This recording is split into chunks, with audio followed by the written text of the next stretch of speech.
Hey everyone, welcome back! In this video, I'll show you exactly how to download and install the Zoom desktop app on your Windows computer step by step. Main tutorial first. Head over to the Zoom Download Center on the official Zoom website. Once you're there, look for the section labeled Zoom Workplace for Windows. You'll see three options: download 32-bit, download 64-bit, or download ARM64. Choose the version that matches your Windows system, if you're not sure which one to pick.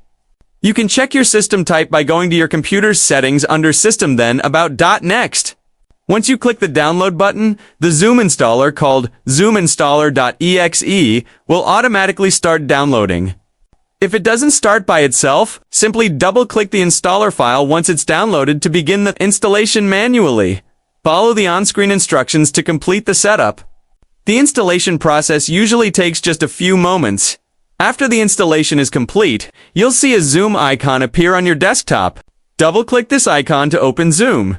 Now you can sign into your account, go on meetings, or start hosting your own sessions directly from the desktop app. And that's it! You've successfully installed Zoom on your Windows computer. If you found this guide helpful, don't forget to check out our other tutorials for more tech tips and setup guides.